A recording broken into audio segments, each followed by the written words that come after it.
Wow, it has been a ride, this episode. We have scheduled and failed to record it at least 5 times, is my guess. Well, like, my mic broke. When I got a new mic, I sounded like my serial voice, killer. Like, I did. I sounded like I was the man outside the house and scream. Yes. Yes. And then I couldn't get it to work on my computer, and now I can't get it. I can't hear anything in my headphones, but you know what? I'm a professional.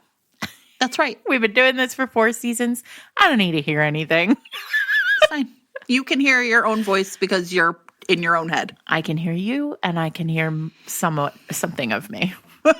I can hear what you all would hear if I were underwater. Well, what can you do? That's how I always hear it. It's fine. Welcome, everyone, to Fated Mates. I'm Sarah McLean. I read romance novels, and I write them. And I am Jennifer Prokop. I'm a romance reader and editor. And listen, I feel like we've really been delivering the goods on these interstitials recently. I agree. All of a sudden, we just really hit our stride with interstitials. I feel like we were just like, you know what? We should just do interstitials about tropes that everyone loves.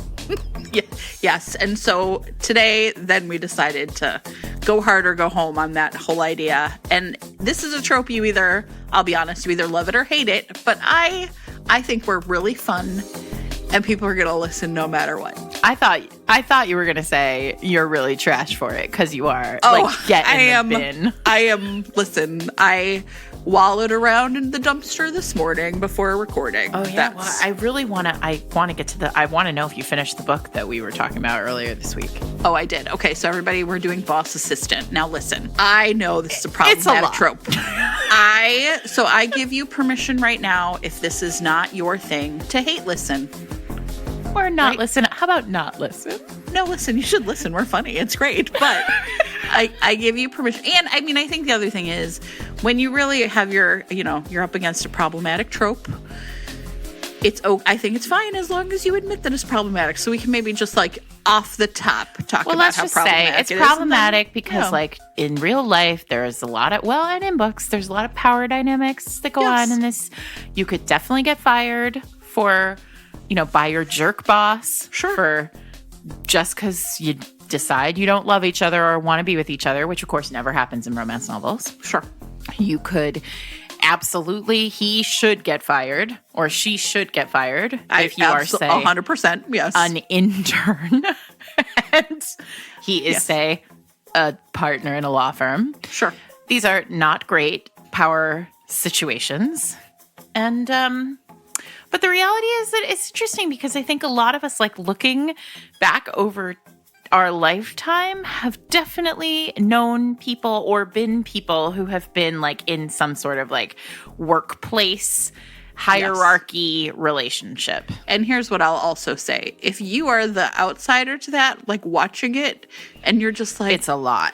Don't do it. And then they do it, and it ends badly, and you're like, now it's bad for all of us. But see, I know all these things are true, but romance is a fantasy. Yeah. And this is one of my favorites. It's a good one because it is. You get to explore all the power bits of it without actually having to live it yourself. It's essentially forced proximity in the office.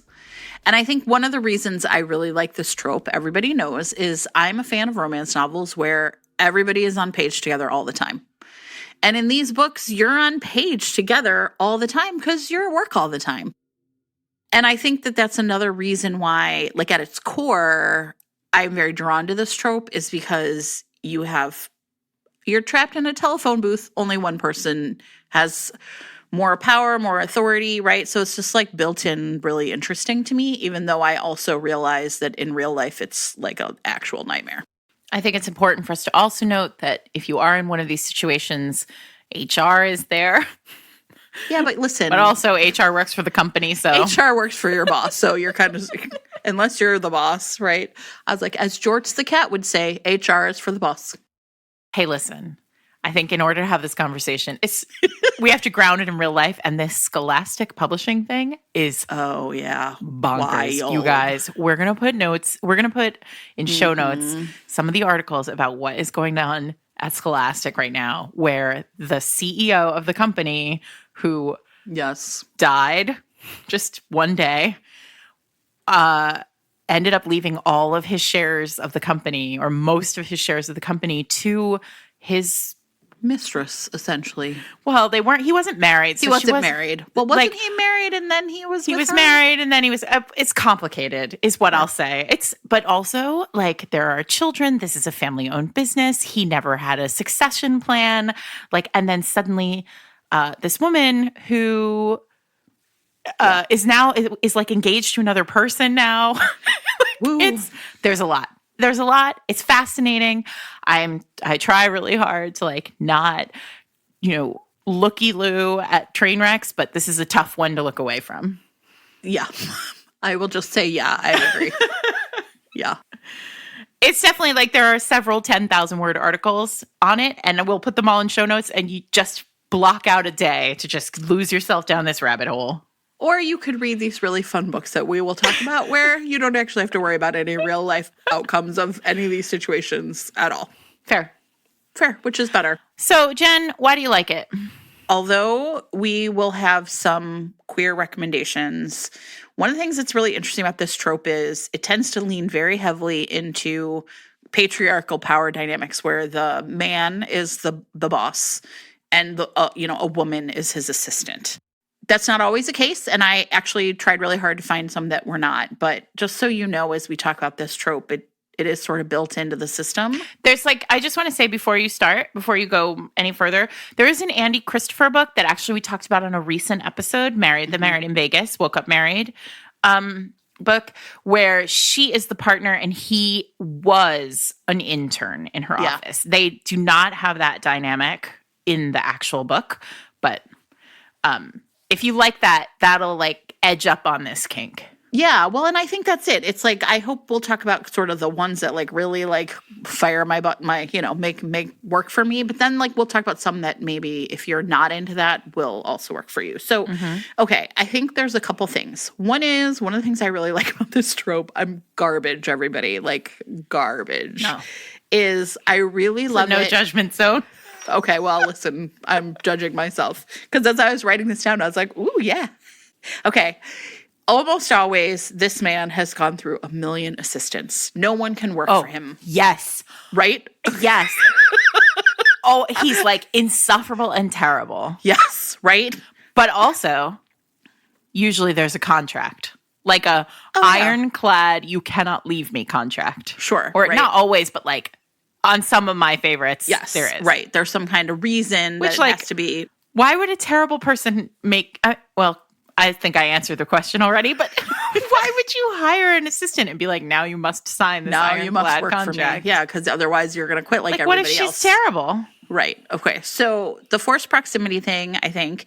But yeah, I mean, so I think one of the things about it is, to me, that whole like no one can work, he's terrible to everyone. And then this is the person who has figured out how to make him tick, right? Or figured out what makes him tick. Just the classic alpha. Yeah, of course, in every way. I think it's also, though, one of the things is it's always becomes clear. And look, I hate to be this way, I'm a total know-it-all, right? As a fucking person who is probably a real pain in the ass to be around. This person often is just like, I'm a pain in the ass because I think I know better and this is the way things should be done. And then they have to learn that like, oh, everybody needs help and this person's expertise is actually making my life better and easier. And I think that's good partnership. So I think in the end, I kind of like the sense of them being like, oh, whatever. Now, okay, all that's true. Forced proximity, power dynamics, he's always an asshole. But the thing I really love in these books, I didn't really realize it till I was right. And then I was like, okay, is when the assistant has secretly been in love with this person for years.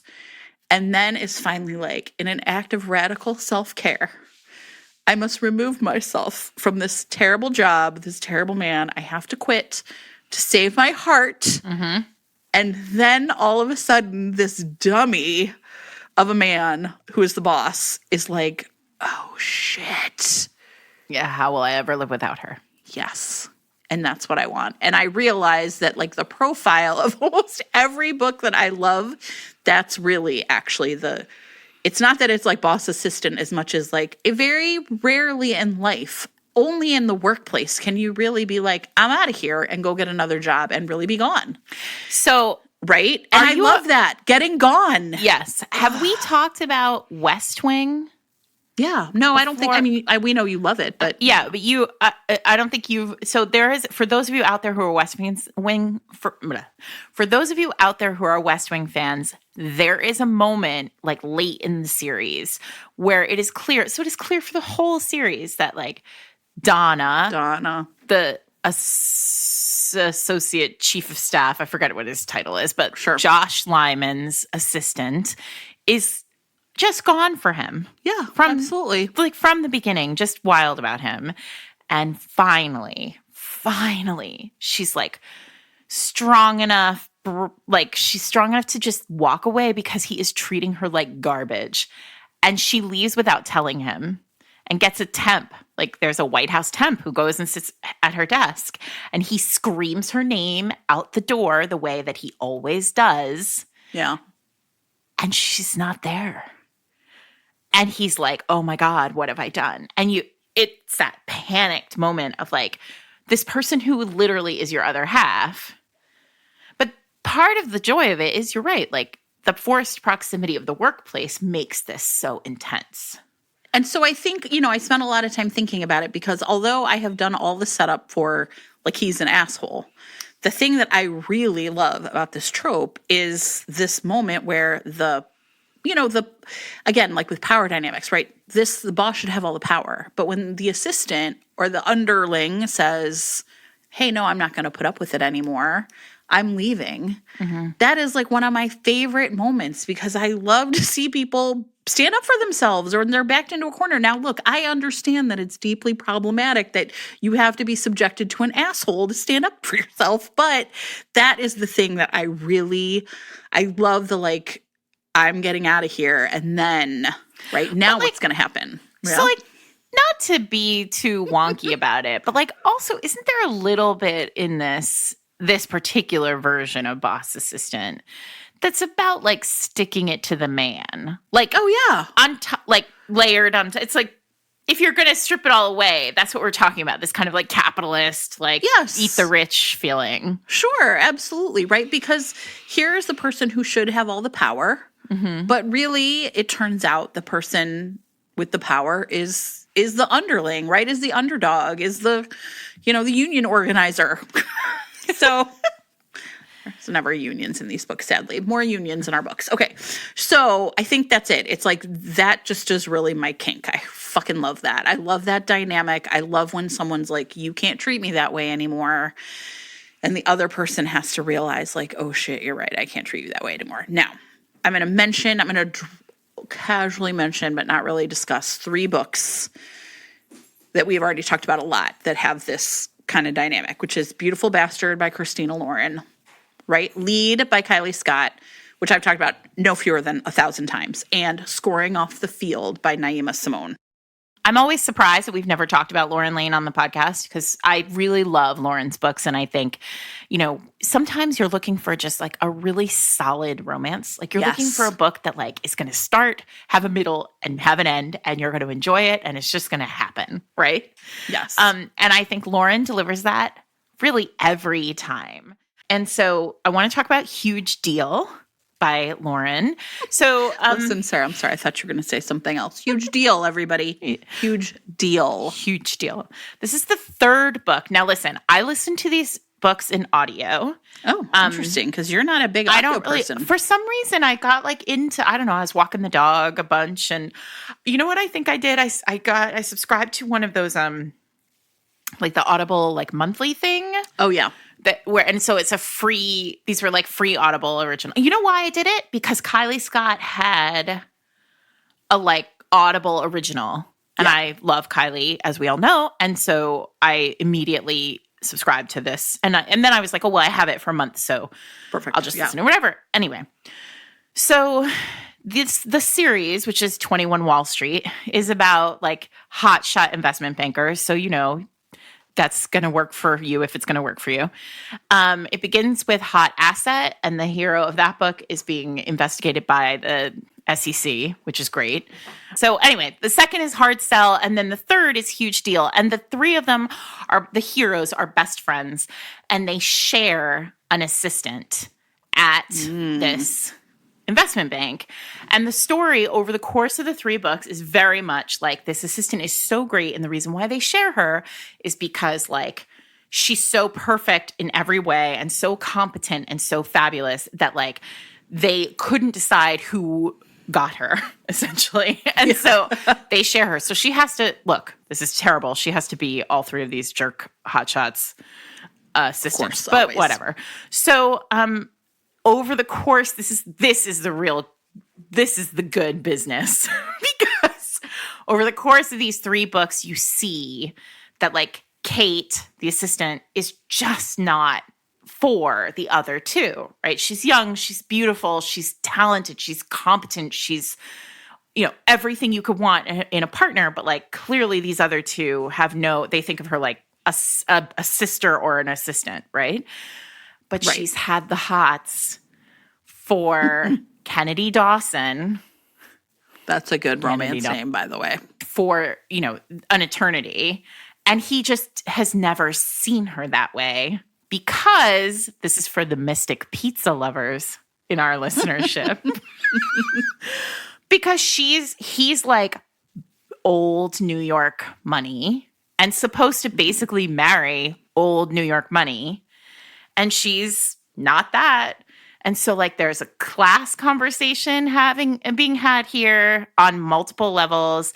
And then finally she's just like, I can't do this anymore. And so it's really great. And I think part of the reason why it's so great is because I listened to them in order. And so like I had the like slow build of like what would happen. So anyway, that's Huge Deal by Layne. And I recommend reading the whole series. That a lot. What's funny is, so I texted about my love of the whole trope I just described, and quite a few people recommended that one. So it doesn't surprise me that you wanted to mention it. Okay, I have one called, let me talk to you about how I found this book first, which is, I'm assuming everyone out there gets the BookBub romance daily email.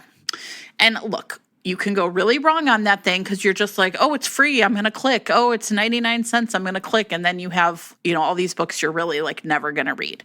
So at some point I instituted a pretty hard and fast rule for myself with BookBub, which was basically like, I'm only going to buy books from BookBub that are authors I already know and love, or, right, like books I've been kind of wanting to read, but I haven't gotten around to, and oh, look, it's on sale. But every once in a while, I'm like, okay, no, I am drawn into this. This is how it's supposed to work. And there's a book called The Assistant by Ramona Gray. And I was like, The Assistant? That sounds like something I would enjoy. Mm-hmm.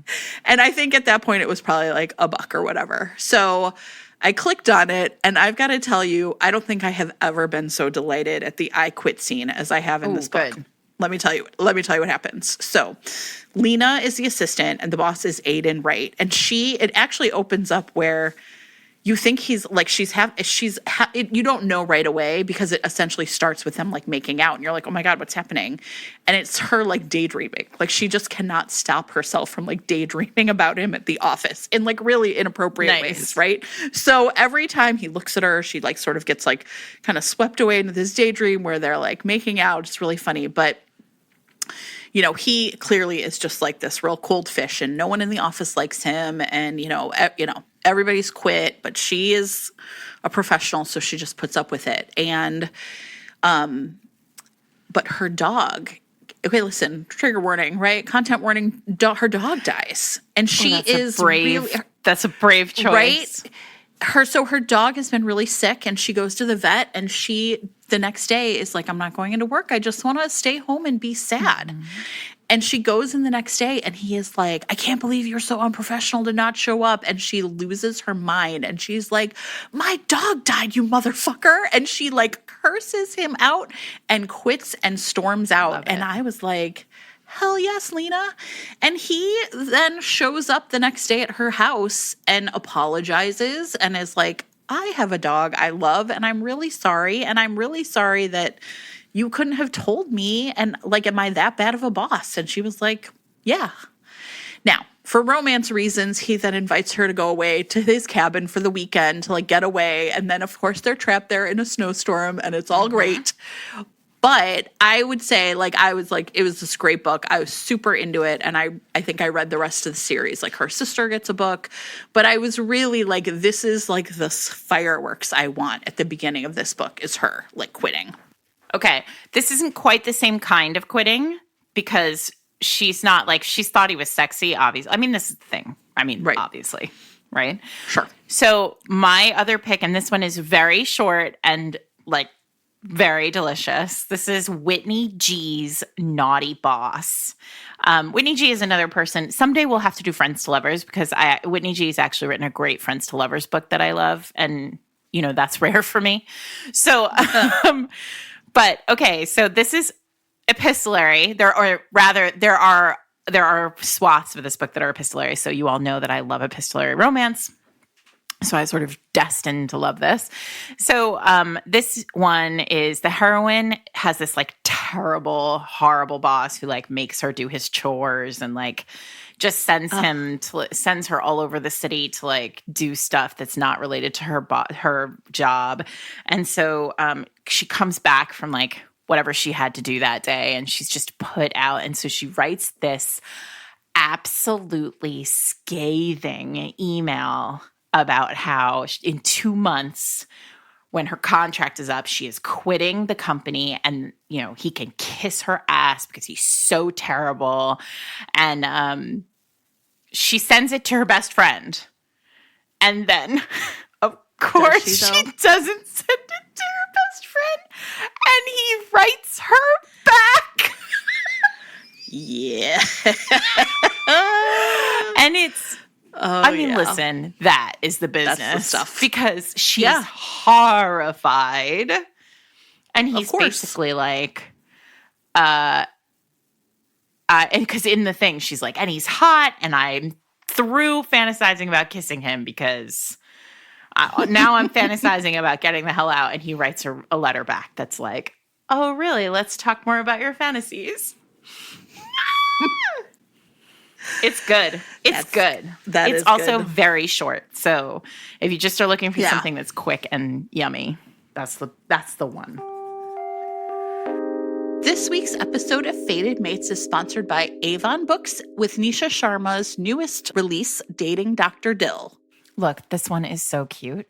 If you love an enemies to lovers romance, if you loved Taming of the Shrew when you were in high school like I did, if you love that great movie, what's that movie, Jen? 10 Things I Hate About You. Oh, it's so good. Anyway, the hero, Prem, is Dr. Dill. Dill also means heart, so name is destiny here. Well, and he's a cardiologist. Hello, it's perfect. It's perfect, all tied in. And the heroine, Karina, meet on the set of his like local access TV doctor show. I love it. Just go with it. It's fine. And they instantly take a hating to each other. And so what's great about this book is like there's this big, big community around them. There are parents who want them to get married, and there are siblings who are getting married, and there are there's this team of aunties who are just meddling all the time. And it's really, really fun. It's such a rom-com. One of the things you will love about Nisha's books, of course, is sparkling dialogue, really fun interactions between characters. And of course, it sounds like they make a little bit of a bet. And everybody knows how much we love that. We love a sex deal here. We do. So if you are interested, you should check out Dating Dr. Dill, which is available in print, ebook, and in audio. Thanks to Avon Books and Nisha Sharma for sponsoring the show. Do you want to talk about double standards since we're talking about quitting? Okay, yes. Okay, so listen. I went back. Now I do think there are quite a few old school romances that kind of have this trope, obviously, because this was like a really common in these 80s books, right? Like woman in the workplace for the first time. My boss is an asshole. So I went back and read. Now, listen, I would like to preface this by telling everybody I don't really recommend this is one of those ones where we talked about this, though, and like this installed some buttons for both of us, this one. Oh, yeah. And it's, you know what's so funny is like, okay, every romance reader who's been reading a long time knows this, which is they're books you kind of read and like vaguely remember. And then there are books that as you're rereading them, you're like, I've definitely read this, right? I definitely read this 30 years ago. Fine. So the book is Double Standards by Judith McNaught. Oh my God. Now, I had a version that had like a purple cover with a flower on it, and I read it until the cover fell off it. Yeah, well, this is some hot stuff. I will also tell you the thing that's really interesting is we talk a lot about pacing. And, you know, when you read a romance novel from the 90s, like, you really get, especially a contemporary, I would say you really get a sense of how different the pacing is. So Lauren is, you know, some young ingenue from some tiny town in Missouri, and she has to go to the big city, that would be Detroit, to get a job. And her dad has some family connection there that she can get a job, make enough money to like send back to support dad who's having a health crisis. So Lauren goes to interview at this job with this like distant relative. And it turns out this guy's like a real scumbag. And he's like, somebody is trying, you know, my business, you know, enemy, Nick Sinclair, which is a very 90s. Very good name. Yeah, very good name. I think has a spy in my company. So I want you to go get a job at Nick's company and then just keep an eye out. Send the 20-year-old to corporate espionage school. Sure. Why not? And the part that's amazing. Okay, listen. So I'm like reading this and I was like, oh yeah, Lauren, sure. Great idea. Okay.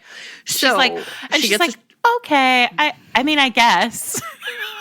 Now, once she goes over to interview at Nick's, because she speaks perfect Italian, and even though she was a music major, she's a good secretary, and those two are not mutually exclusive music majors. We know that you're very organized, many of you. Yeah, well, anyway, in this book, she was like, I don't have a prayer of getting a job as a music major, but I can be the secretary. So she ends up getting a job at Nick's, you know, meets Nick under circumstances. He thinks she's like a beautiful thing. And then this part's like real wild. So she's out on the street. She's about to go back to Missouri to pack up her things when Nick comes by in his Pontiac Trans Am. I swear to fucking God. I was like, this is amazing. And was basically like, I'm going to Harbor Springs, which is a beautiful town in northern Michigan. If you've never been there, it's like truly gorgeous right on the shores of Lake Michigan. My uncle has a house there. And he's like, why don't you come with me for the weekend? And she's like, okay, sure. Wait, so she jumps before or after he takes her to Italian food in a blizzard? Okay, that was right after. They go to the Italian food. This is all, you guys, I haven't read this book in like 20 years. And so this is, you're now playing a game. It's as though, pretend you're on the phone. We're now on a party line. It's you, us, and you and us. Yes, right? Okay, wait, there's so many amazing things. So they go to Harbor Springs. You know, they meet fancy rich people. She doesn't sleep with him the first night, but she does the next night. She's a virgin, but she thinks she's falling in love with him, and you know, he does a nice job deflowering her. And he took her good to for Italian her. Food. Yeah, that's all it took for me. Like, yeah. She's like, fine. One big difference about books now and then is that like they only had sex once that night. It's not like they had sex 800 times in one night because he's, you know, can just perform all night long. Okay. Anyway, we should really at some point we should get to the bottom of that. But go on. Yes, that's like a whole nother thing. When did that change? Yeah, I don't know. Also, like, wet. Like, every woman in a romance novel is like a Niagara Falls of fucking lubrication down there. And I'm just like, okay. All right. Anyway, she is like, I think I'm in love with him. Wait, but he doesn't know she's a virgin. Right. They do it. He figures it out. The next morning, he literally, like, shoos her out the door. He's terrible. And she thinks he's terrible. And she thinks like, oh, he's just going to call me when he gets back. He's busy, he has work to do. And he just ices her out. I mean, this is why, you guys, we don't necessarily, this is not a Jen and Sarah pick. No. It's just like I read it. But also, nostalgia reasons, I guess. The moment you started reading it, I was like, oh my God, I remember every page of this book. I remember every page of this book. Like, it all came back to me. So she goes back and you know what else? She figures out that he's not going to call her, and she's heartbroken, but she's also like, I have my pride. And he has a really nice partner, like a business partner, who is a delight. So she goes to work for this guy. And then, for romance reasons, it turns out that Nick's business deal needs an Italian translator, and the only one in the company who speaks Italian. No one else in Detroit, in the entire city of Detroit. No, is Lauren. And she has to go work for him every afternoon. And then it's like sparks fly. And the part that's amazing is he really literally blew her off. And he's kind of like, great, when are we going to get together again? And she was like, excuse me? No. Yeah. And he is an asshole. He's such a jerk. I mean, and not like a no, you sent me an email and now I'm going to tease you from outside your door kind of asshole boss. He like really is terrible to her. He treats her terribly. Because when it gets to the end, now we're doing a deep dive on this book. I'm doing a deep dive on this book that I haven't read in 20 years. But I know exactly what happens, because when it gets to the end, he doesn't believe that she's not against him. He really thinks that she has gone, like she has been corporate espionaging him. And then he treats her so badly. Yeah. And he throws her out into the snow. He throws and she doesn't have a coat. And she has to go to the local Italian place. And he's banned from ever eating the cannelloni there. You guys, listen. I'm not even that was not hyperbole. That actually happened. Okay, that's all true. That's exactly what happened. Here's the part that's also amazing, because you were like, okay, remember this weird thing I remembered? Somebody on Twitter was like, is this the one where she puts her tennis shoes in the oven? And I was like, it is. Like the tiniest little, she's moving. Congratulations, whoever that is, you win a prize. Tweet us. She's gonna move out, and she's like loading stuff in her car, and her shoes get wet, but she's intending to drive in them. So she's like, I'm gonna pop them into the oven to dry out. And then like Nick arrives. And do they light on fire? No, of course not. Wait, she's just drying out her shoes. What a strange point of order. Detail. I would like to know, have any of you ever put your tennis shoes in the oven just to dry out? Just hit us up if that happens. My mom used to put tennis shoes in the dryer. Yeah. Or by the stove, like by the fire. Yeah, but not in the oven. Radiator. You guys, I really feel I'm not an expert on ovens or shoes, but I'm going to tell you. Seems like a bad idea. I don't recommend it. Jen and Sarah do not recommend that part either. Do not recommend. No, do not recommend. And you know what? But I got to tell you, not enough groveling at the end. No. Like, I was like one to two more chapters of grovel. Listen, 30 years of grovel. I mean, I think there are people who have read that book who are like, he's just ready to come out now. Yes, listen. So yeah, if you've never read a Judith McNaught book, don't start there. No, this is like a 4,000 level. Because you have to, I think that's it. But you also have to have that button installed already. Like, I don't think a normal 40-year-old human who's well-adjusted and never read these books when they were young would read this book and be like, this is top-notch. I think you have to... Which is, by the way, my experience. I was like, this is great. Yeah, you have to have had, 20 to 30 years of being conditioned to think this is hot before... It's fine. We're working it out with our therapist. That's what I'm trying to tell you. It's fine. It's fine. It was a delight to read again, though. And I was literally like, I got to go back and read more of this old shit because it's amazing. All right. So I have two more categories that I want to talk about. Okay. One is, you know what I'm going to do? I'm going to talk about Doukakis' Apprentice, which is a Sarah Morgan book. Did you ever read this one? This is a presents, and it's terrific. Because, we haven't talked about this. Yeah, listen. Category romance has this trope locked on lock. It. Every month, there are 6 presents books, or however many presents books. Easily 4 of them have this trope. It's like Secret Babies, and sometimes, if you're lucky, both. Yeah, right. I had a one-night stand with one-night stand with the Italian billionaire boss. Exactly. So I want to talk about Doukakis' Apprentice, which is by Sarah Morgan, who is another person who I think is terrific at writing. She writes really a tremendous category romance. So again, for those of you who are just joining us, category romances are the short Harlequin category, the short Harlequin books that you find, on the spinner at the barn at your local B. Dalton. Yes. Because that's where everybody gets books now. Anyway, our heroine, Polly Prince, it's set in London. She has a family business that has like sunk like a stone, and it's been taken over by the infamously ruthless Damon Doukakis.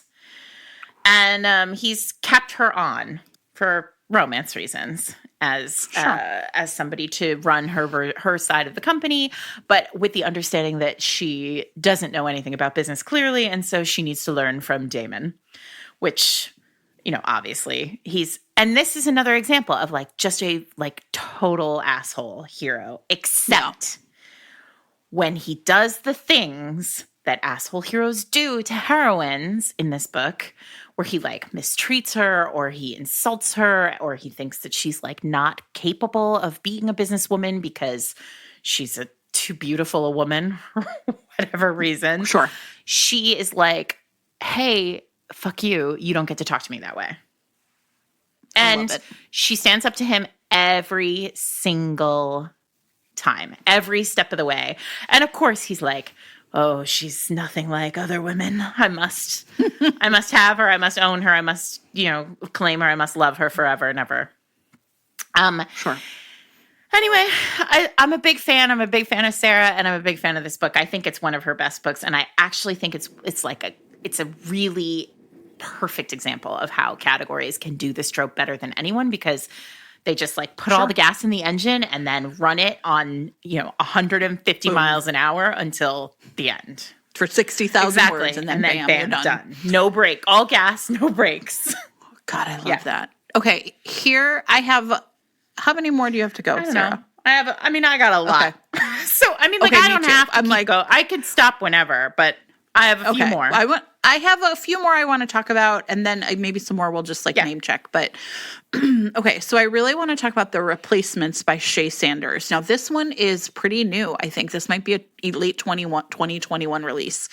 And this one, God, it was great. I loved it. So Savannah Dane is the name of our heroine, and she essentially starts out the book, she's married, and she figures out that her husband is cheating on her. And she's essentially like, her and her husband are really in that like kind of rarefied air of like Black Atlanta society. Yeah. Like he's a CEO or something, and she's like, stay-at-home wife who's been, like organizing his parties for him and, essentially doing all that. And she realizes that, and I love this, she realizes that he's cheating. She doesn't want to be with him anymore, but she also realizes, like, I've been out of the workforce and I could very well get screwed financially, and I like my life. And so what she does is she arranges to get a job with this man named Taurus Jackson. Essentially, I can't remember. It's like either her father or her husband, like, sets up this job for her because she's like, I want to have it essentially like in pocket so that like when I kick him out, I'll be ready to go. And Taurus is divorced. He has a little girl, and, he sort of was like, I married the right woman and I kind of did what I was supposed to do, but we weren't happy. So now I'm just going to like focus and make $1 million and like, run my company. And he's like that jerk that nobody wants to work for, but he like is super attracted to her, but also realizes that she has like her ability, like, he's like, you don't even have any experience. And she's like, F you, I've put on all these benefits. Like, I can be your assistant, you dumbass, right? And so it's great. Like, they have great chemistry. I think it's a really great example of a romance of people who are like, it's, these are people who have had bad relationships in the past and they want to move on. And it's really funny. I mean, it's just like, it's really great. So that's The Replacements by Shae Sanders.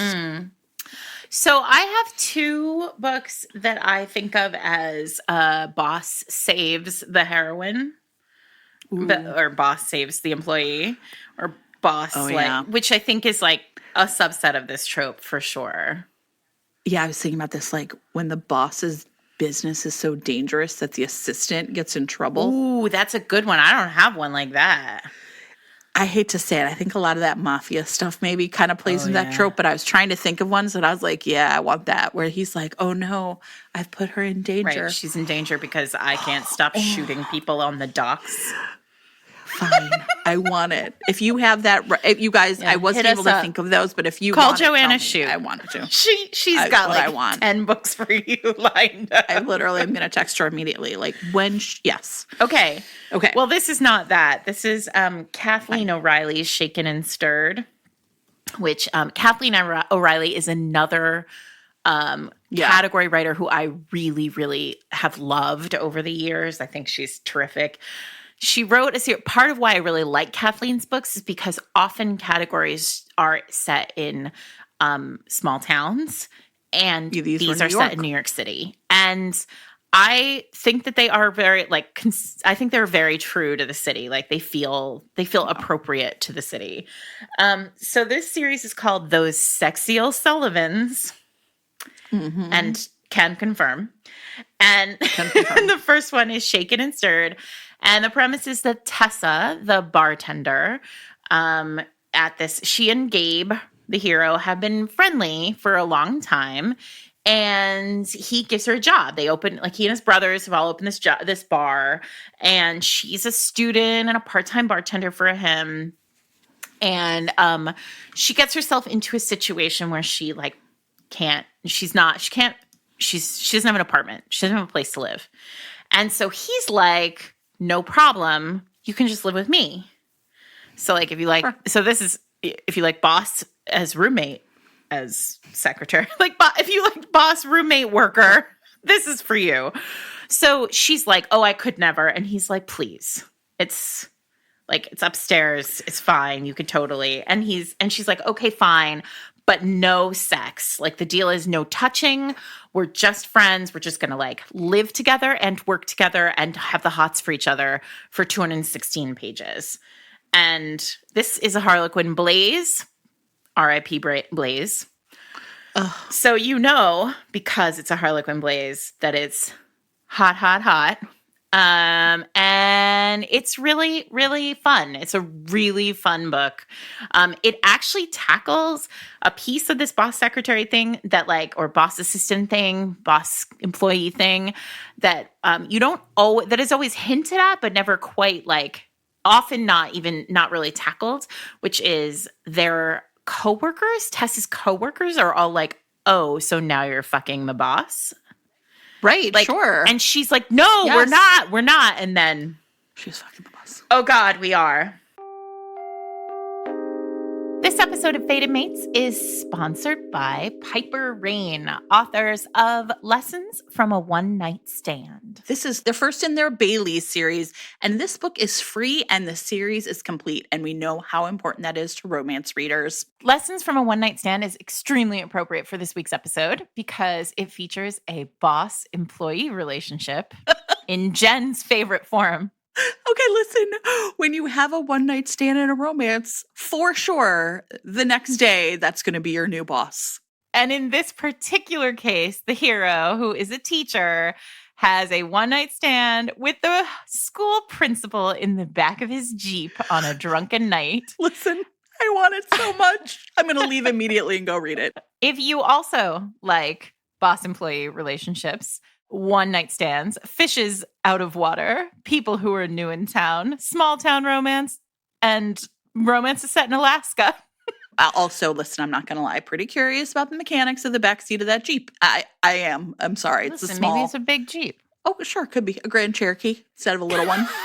Lessons from a One-Night Stand is available in print, ebook, and in audio. And as a special treat, if you stick around at the end of today's episode, we're going to have the beginning of this book's audiobook available for you to listen to. Enjoy.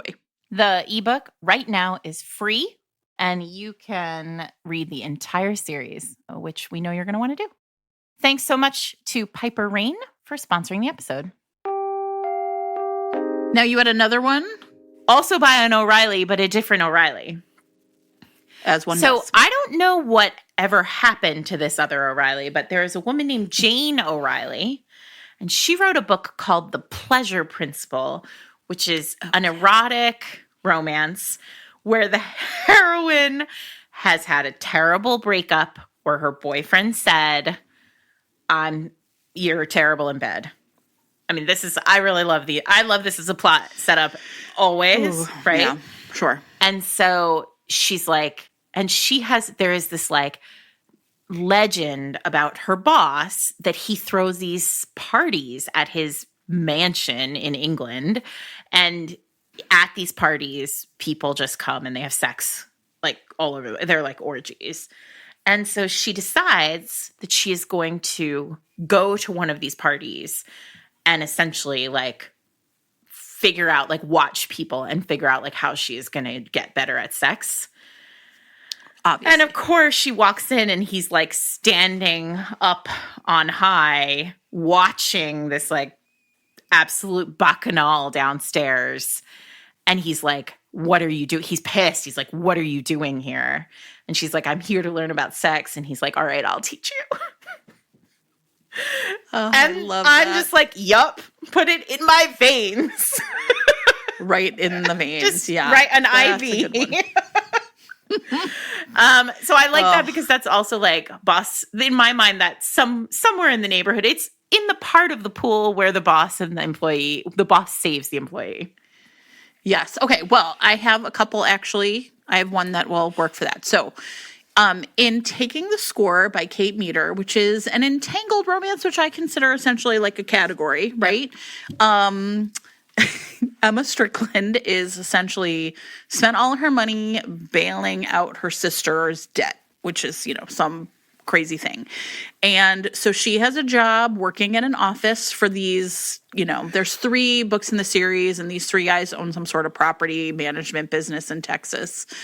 And so she is like works for them during the day, but she doesn't have enough money because she spent all her money on her sister. So she's also, I think, been like working at a strip club. I don't think she's stripping or dancing. Maybe she's just I can't quite remember.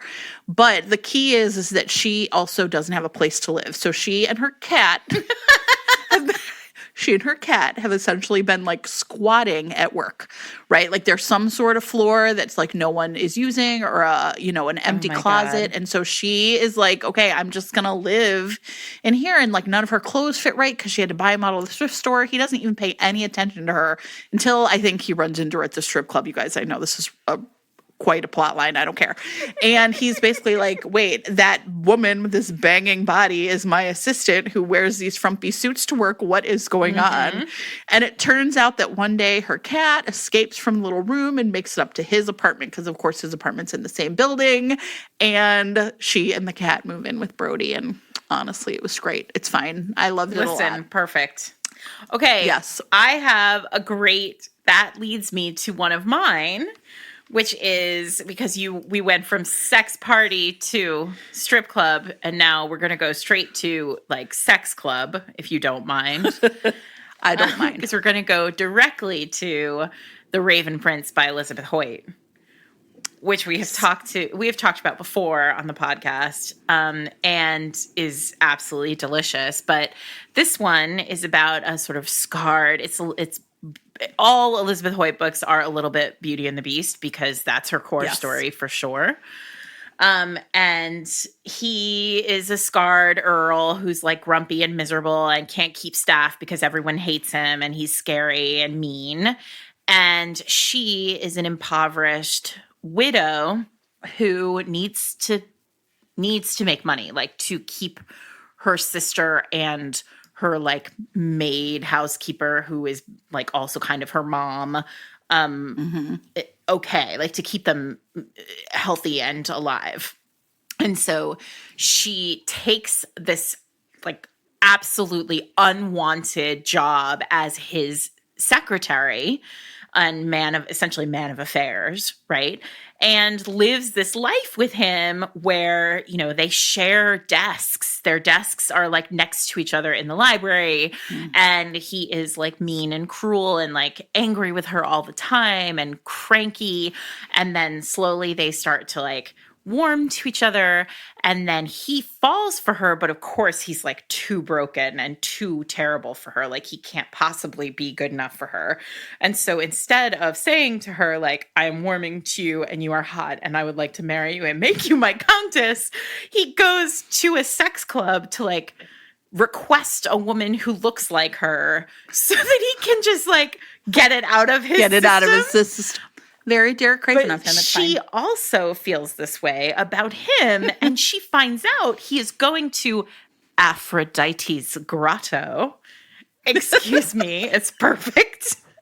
And so she finds the proprietress of Aphrodite's grotto and essentially like masks herself up and dresses in her not frumpy secretary outfit and puts on, sexy clothes. And then these two have one of the hottest scenes in historical romance together. And it's great. I feel like I've read this for sure, but now it's great. Put it back on my list. I want to say it's Elizabeth Hoyt's debut novel, and it is really just top notch. So if you love Beauty and the Beast and workplace romance, this one is for you. Okay, you mentioned a historical, so we can talk about The Duchess Hunt by Lorraine Heath. This is one of her most recent. And in this one, we talked about, I think, the first book in this series, Once Upon a Dukedom. This is the second book where Hugh Brinsley Norton is the Duke of Kingsland, and he is looking for a wife. And what he basically does is he outsources he's like, ladies, I can't be bothered to court any of you. Just write me a letter and give me your resume. And my trusty assistant, Penelope Pettypiece, is going to go ahead and sort through and pick one of you for me. Penelope Pettypiece. Isn't that a great? And listen, that's a good example of a name that is like a perfect historical name. Oh, God, yes, right? It's terrific. Now, the thing that's really interesting is they both have really intense secrets that they are keeping. And I really think this is an interesting historical romance, right? Her secret ends up being, they both have secrets that are truly shocking that if people found out about them, it could really ruin them. But the way the narration essentially she is obsessed with her secret because she knows how it will harm her. And he is yeah, whatever, I'm a duke. And I think the way that all plays out, the more I think about it, the more I really liked it. So she, of course, is really in love with the duke, but she knows, look, I'm his, secretary. There's no chance he's a duke.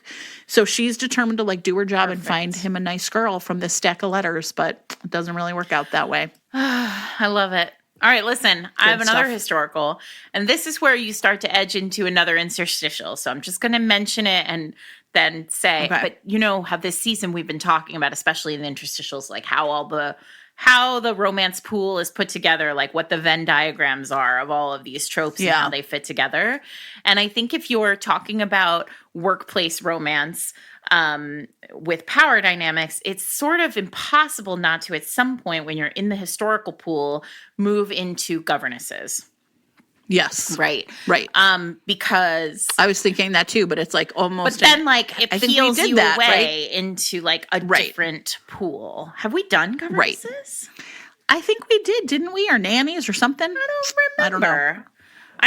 Maybe we just talked about London Hale a lot enough that it felt like we did governesses.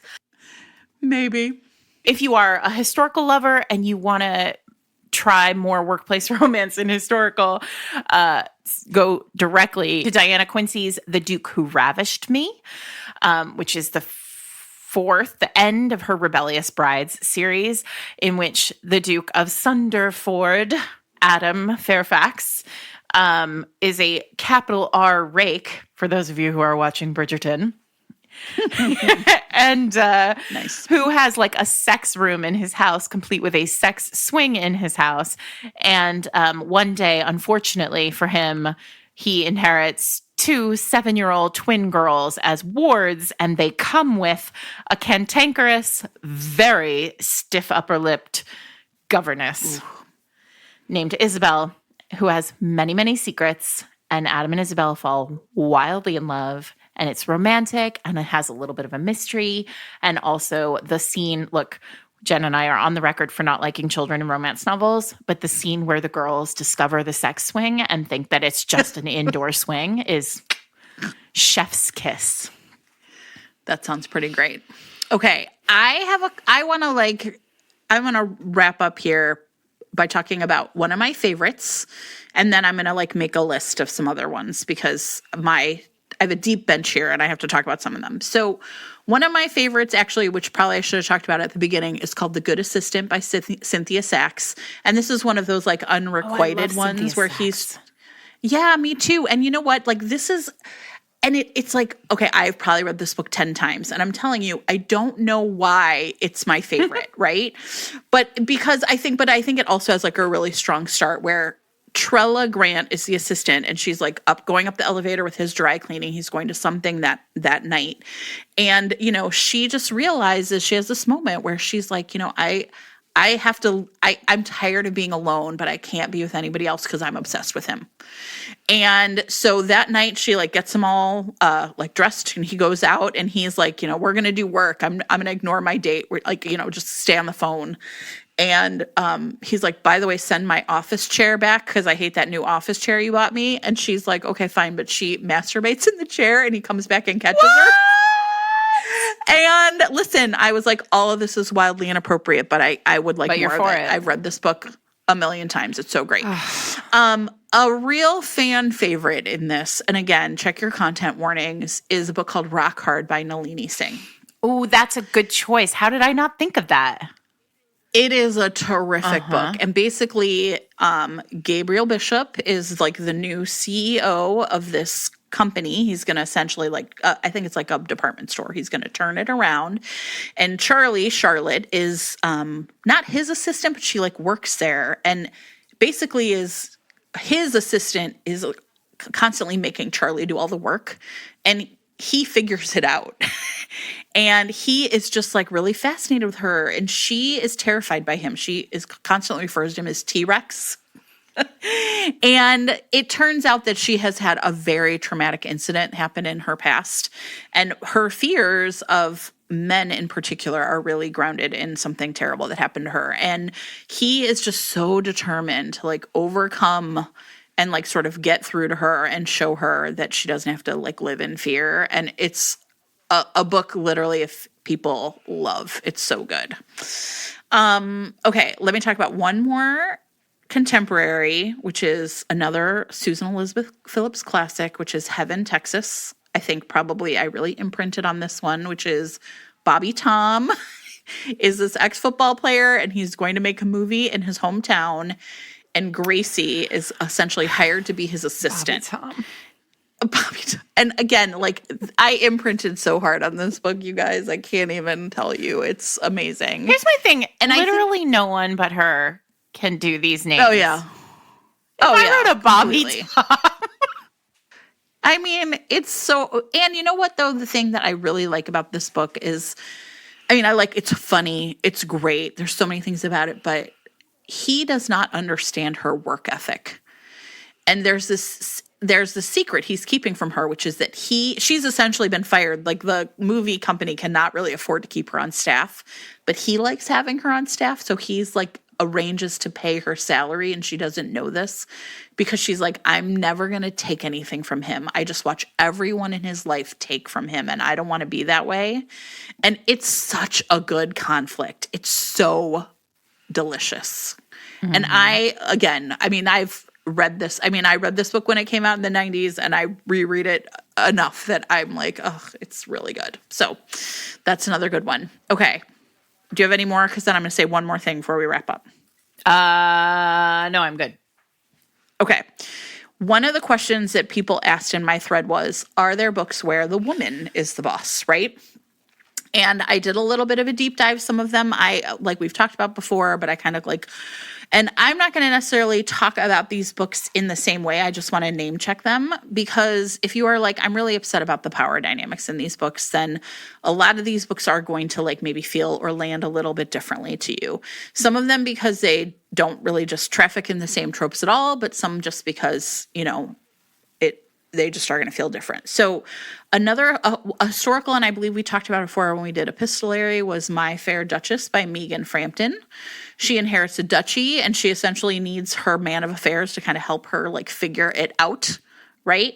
Another historical that just came out is called The Queen's Man by Just Michaels. He is her long-term secretary in a fictional kingdom. In fact, he's the one who says to her, like, your husband, the king, has died. And then 18 months later, her son, who's the king, is essentially getting ready to disband the monarchy. It's like a fictional country. And so she won't be an aristocrat anymore, right? And so all of a sudden, maybe there's going to be this potential. They both have been longing for each other for a long time.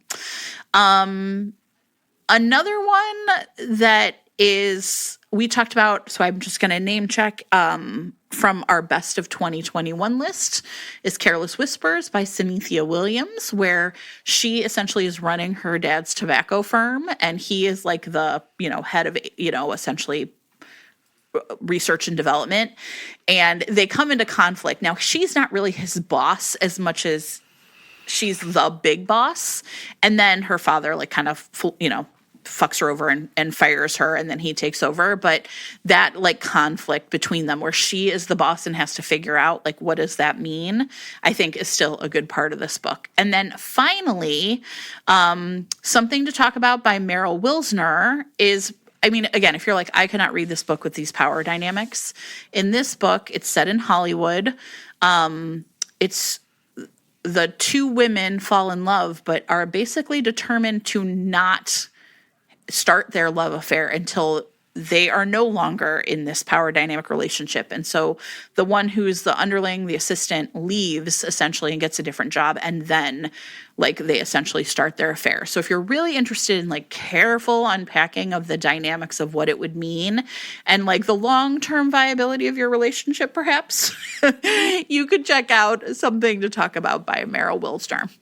Okay, so that was you want the lady to be the boss. There you go. Listen, this was great. I also feel like it's been a long time since we've done an interstitial where we just name 42 books and spend other people's money as absolutely quickly as we can.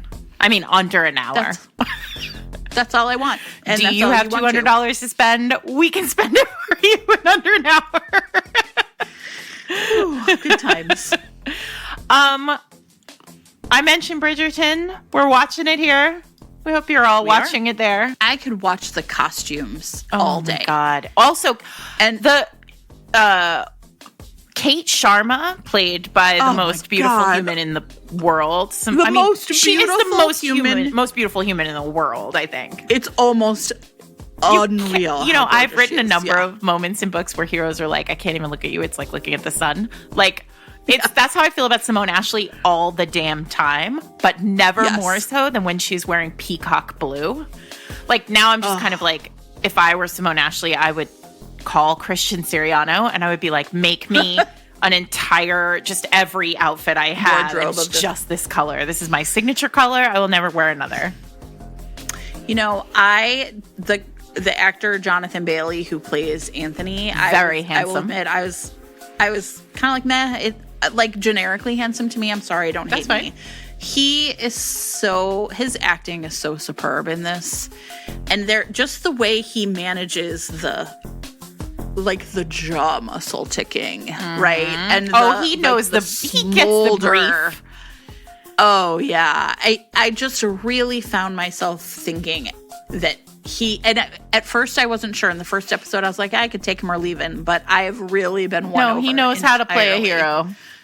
Yeah, he really does, and that's been great. Also, for those of you who love Newton, the dog, steals the scene, steals the show. Very big. I'm a big fan. Okay, I haven't. Maybe I was half watching. Newton has not really done. Well, he hasn't been around very much, but when he is around, I like it. Anyway, I'm only 5 episodes in, you guys, so more to come. More to come. Exactly. We're just gonna talk about how beautiful everyone is, which what is really a thing Bridgerton does very, very well. So beautiful. Anyway, that's what's happening in romance this week, everyone. We're reading about inappropriate workplace relationships and watching TV. All right, everybody. Read some romances. Thanks again. Tell us what you're thinking. Thanks again this week to Avon Books and Nisha Sharma, author of Dating Dr. Dill, and to Piper Rayne, who have sponsored the show.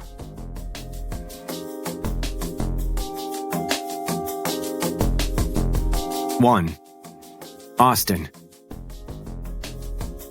The handsome guy on stage with his jaw hanging wide open, shock and awe in his eyes?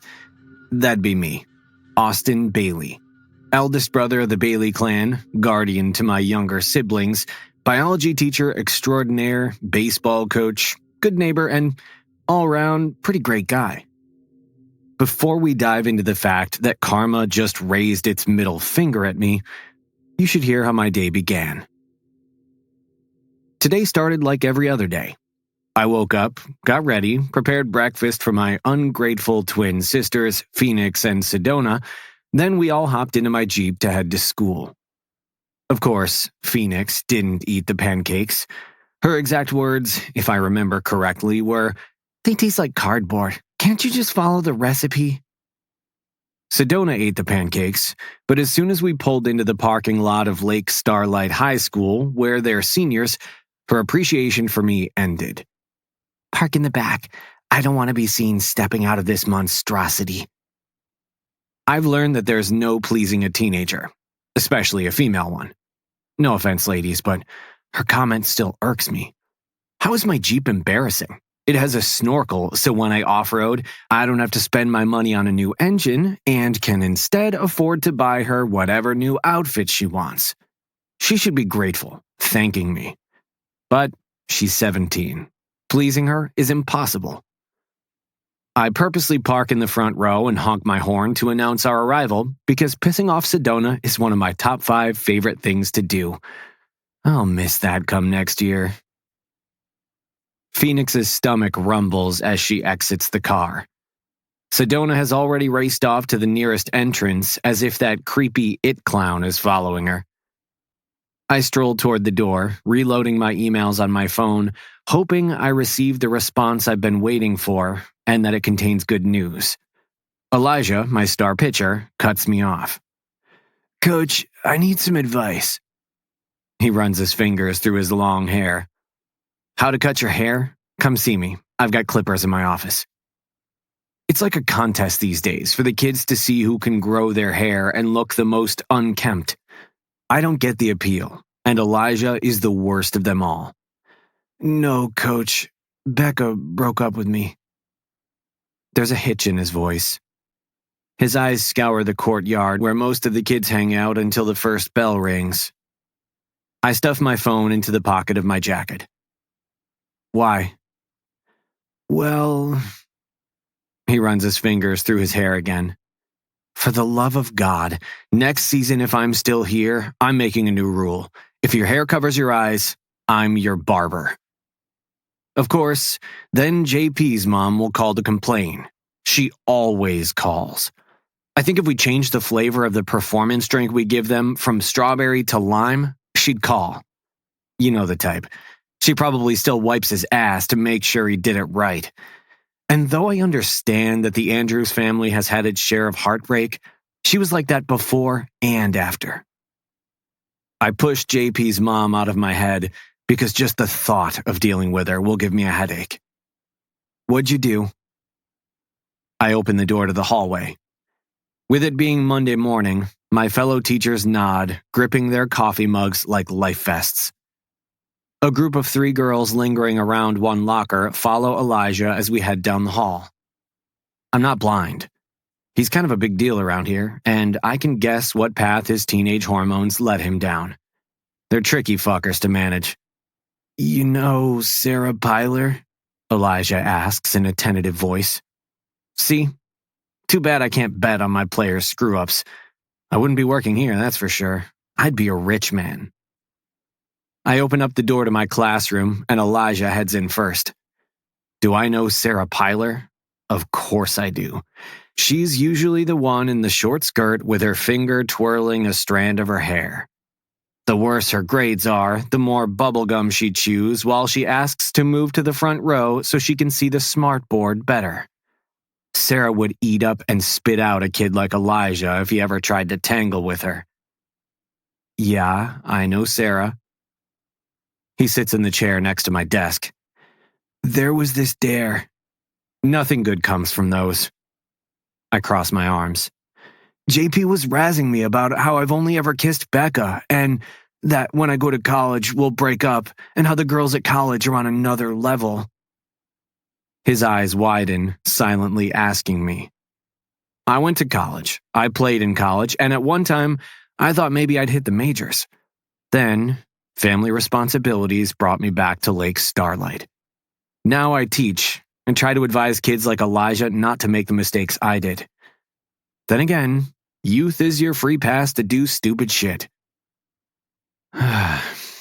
Girls in college are the girls you went to high school with, but a little older. I sit in my chair, grabbing a pen. He said I'd regret not having experience. My gaze lands on the clock.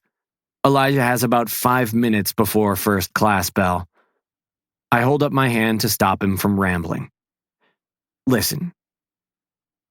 Elijah's good enough to be drafted first round, and this town can't wait to see him succeed. He'll have plenty of temptation come his way over the years, and he needs to decide now how he's going to handle it. Did you kiss Sarah? I ask. No, but I'm going to guess here, and tell me if I'm wrong. He closes his mouth, so I continue. You let your friends get to you. JP, whose mom probably follows him on dates you do realize, tells you that you don't have enough experience and should kiss another girl. He's nodding and smirking because everyone knows JP's mom will probably put up spy cameras in his dorm room next year. You thought, hey, what if Becca does break my heart and fall for someone next fall? Where does that leave me? So you went into a bedroom or somewhere private with a very willing Sarah. Then Becca somehow walked in on you right before you finished debating in your head if you were going to kiss her. You see me trying to make it seem like he would never cheat on Becca? Probably bullshit. He's 17. He would have kissed Sarah and blown his relationship with Becca into smithereens and only realized what a mistake that was down the road. Exactly, coach. Now you have to grovel. I check the clock one more time. 3 minutes until first bell. I did. I went to her house. I texted her. I stand to let Elijah know he's leaving before my class arrives. Sorry. I smack him on the back. You need to pull out the big guns. His shoulders slump. Just think of what makes Becca happy, why she fell in love with you, and you'll figure it out. How do you know, coach? I open the door and wait for him to walk through. Because I was you at one time. And another piece of advice? He waits for me on the other side of the door. Don't go listening to your friends. They usually give shit advice, and honestly, you usually get a lot more experience with a girlfriend than by flipping around with multiple girls. Teenage boys have shit for brains. Don't listen to them. I really don't want to know how far he's gotten with Becca, especially with Phoenix and Sedona being the same age as Elijah. He looks at me sheepishly. Well, we have... that's a conversation I don't want to hear, and no one else should either. Don't be a dick and kiss and tell. The bell rings. Go to class. He turns around. You mean assembly? Assembly? We walk out into the hallway where everyone is filing toward the auditorium. Yeah, remember Principal Miller had the baby? Shit. Now I'm running my fingers through my hair. All the teenage angst had me forgetting that we have to meet the new principal of Lake Starlight High School this morning. The last principal I'll ever be under, because next year I'm heading to the college level. I hope. Yeah, go. You don't want to be late. Thanks, coach, for everything. He jogs down the hall, catching up to his friends. I turn to go through the back entrance since I'll have to sit in a chair in front of all the students so that we can appear as a united front for the new principal, a symbol that says we have their back. I run smack dab into Faye Murphy, the office assistant. Hey, Faye. I'm so happy I found you. She seems a tad flustered, and her face has that beet red overlay she used to get when Principal Miller reprimanded her for not refilling her stapler. Working without that dictator will be a nice change. Let me tell you, pregnant women do not like it when they have to give up coffee, something we all paid the price for. What's up? I keep walking because we're going to be late if we don't hurry. We need you to introduce Principal Radcliffe. She peers behind me, then pushes up on her tiptoes to whisper in my ear, Malcolm, Vice Principal Ely, called in this morning. I think he was still... Faye doesn't have to finish the sentence. Malcolm Ely went through a public divorce last year and has been spending a lot of his time at the Lucky Tavern, drowning in a hell of a lot more than his sorrows. That's why, even though he should have become our temporary principal, the school board decided to hire someone new. Why me? She hands me a piece of paper. The kids look up to you, and everyone thinks that the kids will welcome Principal Radcliffe if you introduce her. Her. Another woman. Hopefully this one is well caffeinated and not pregnant. We'll all stand a better chance that way. I accept the piece of paper, looking over what I need to say. Fine. I'm not scared of public speaking. I've got 2 teenage girls at home. You don't know a hostile environment until you're trying to break up a fight between those 2. You're the best, Austin. Faye squeezes my forearm, then walks down the hall. My footsteps slow as I read over the new principal's bio.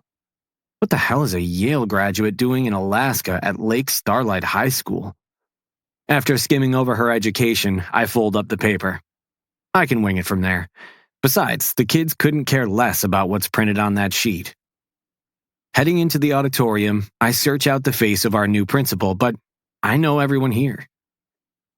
Her meeting with the superintendent is running a tad late, so if you could stall, I'll tap you on the shoulder when it's safe to announce her, Faye informs me. I'm not a zookeeper. Faye laughs. I will not miss this part of my job next year. Before I realize it, I'm in front of the podium, clearing my throat and introducing myself, as if everyone here doesn't already know who I am. Sedona rolls her eyes and looks away. I've no fucking clue why she's so embarrassed of me. I mean, look at me. 6'2", 210, short, neat haircut. I work out 4 times a week, hike, bike, ski. My muscles aren't from just the gym. Okay, before I keep sounding like a male-seeking female want ad, let's get on with how my day went into the shitter in a matter of 20 minutes. I tell a few jokes, and the kids loosen up a bit. Maybe I should rethink the whole college baseball coach thing and go for stand-up comedy. I'm pretty good at this. Faye taps my shoulder, and thank God, because I'm running out of material. I pull the paper out of my back pocket and clear my throat one more time. All right, everyone. We all know that Principal Miller has left us to enjoy her new baby, so we're welcoming a new principal into our school. Our new principal for the remainder of the year is Dr. Radcliffe. She graduated from Yale with her doctorate in education. She comes here from the lower 48, so make sure you give a big Alaskan welcome. About half the kids in the auditorium clap, while the rest of them stare at the stage with an expression that only a bunch of unimpressed and uninterested teenagers can manage. Time to grab their interest and get them to buy in. Principal Radcliffe's hobbies include streaking during football games, ferret racing, and taking surveys for money. The kids roar with laughter, finally looking as if they're interested and want to be here. Faye steps up and nudges me. Sorry, I mumble. We'll bring Dr. Radcliffe out to explain her hobbies in more depth. I turn from the podium at the sound of heels clicking across the stage. This is the part where my mouth drops open and my testicles jerk up, seeking protection. See the auburn-haired woman walking right toward me?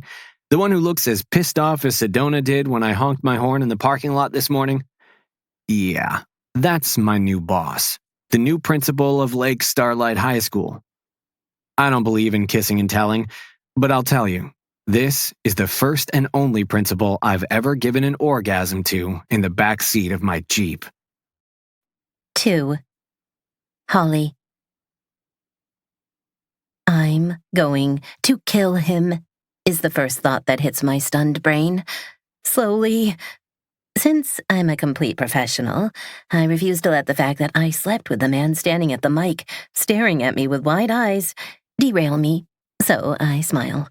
One that probably does, but hopefully, fingers crossed, does not show how uncomfortable I am. My heels click along the stage, the sound overshadowed by the students' laughter, which was spurred on by this ass of a man holding the microphone. I hadn't regretted the one-night stand that left me panting for more, until now. If anything, I'd wondered if our paths would cross again, and hoped for a repeat performance. Now it's no longer an option. Too bad. He really was a good lay, and I'm happy to report that I did not have my beer goggles on the night we were together. Taking the microphone from his hand, I pretend to be unfazed by his antics. I've dealt with boys like him before.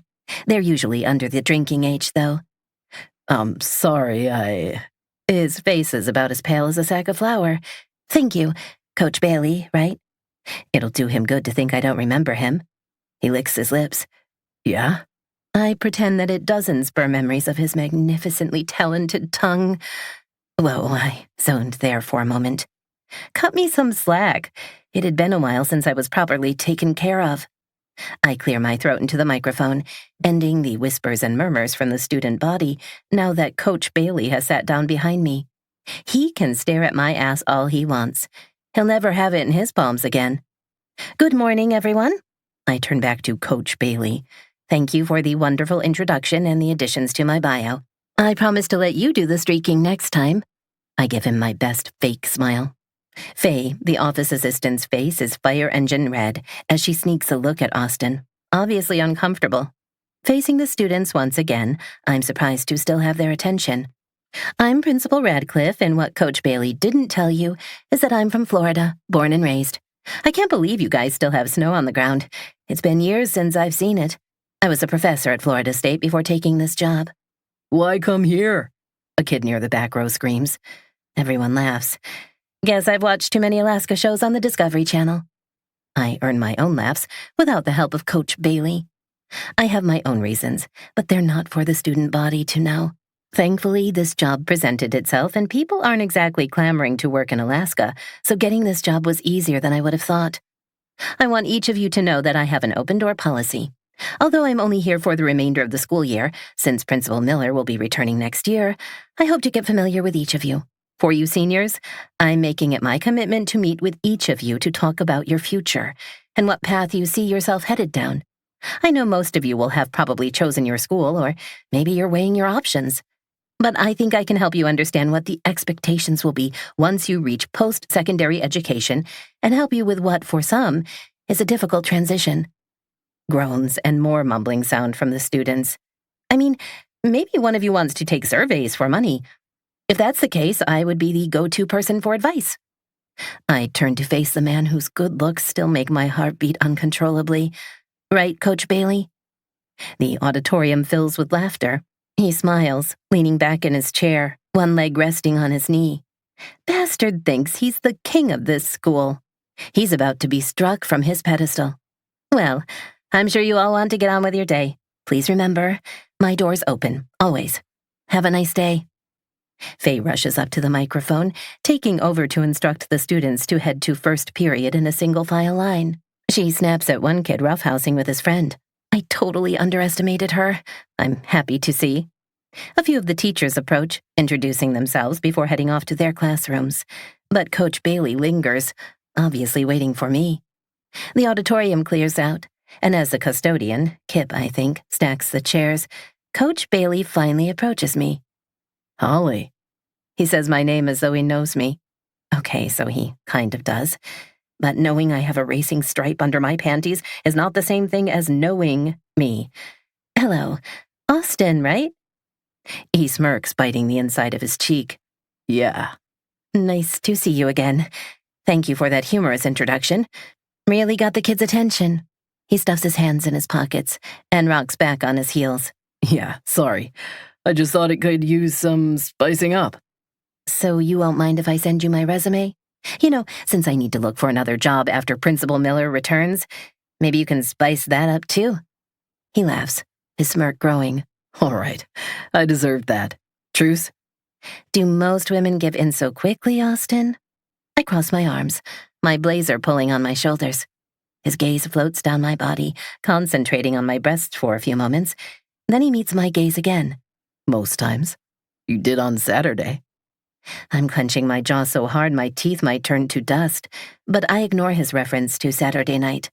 That's a pity then, because all is not forgiven here. Now, if you'll excuse me, I need to head to my office and get some work done. I spin on my heel and head off the stage. Holly, hold up. He jogs to catch up to me and lightly grasps my elbow. Yes. I flick my gaze to where he holds my arm, and he drops his hand. I don't want to start out on the wrong foot. I do apologize for ambushing your bio. I really am sorry. Now he knows he can't railroad me. It was a hard lesson for me to learn in life, not to please people by constantly accepting apologies that hold no weight. Thank you. I appreciate it. I'm sure I'll see you around the halls. I walk down the row of chairs until I'm safely in the hallway, at which point I suck in a breath. Am I really going to have to work with him day after day until the end of the school year? I bet you're happy you're not me right now.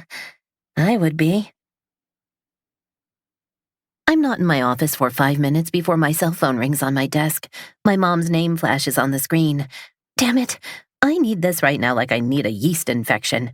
Hey, Mom, I answer, sitting down in my desk chair. Ouch.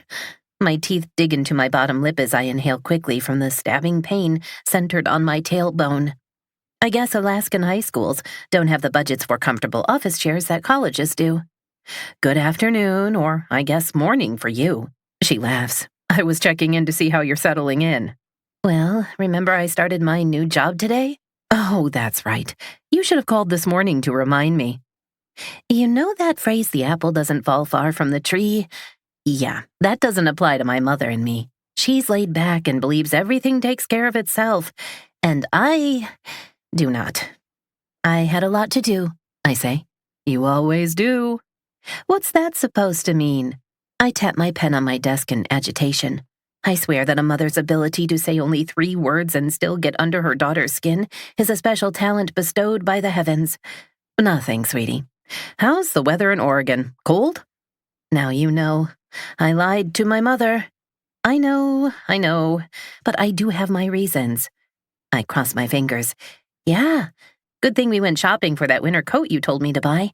Told you. You should listen to me more often. I did raise you. I ignore her taunt. How are you doing? I'm good. I'm heading into the restaurant for the lunch service. I miss you. The hardest part of coming here was leaving my mom. That and lying about it. But she doesn't always understand why I have to do the things I do. And I don't want to hurt her. I miss you too. How about we Skype during The Bachelor tomorrow night?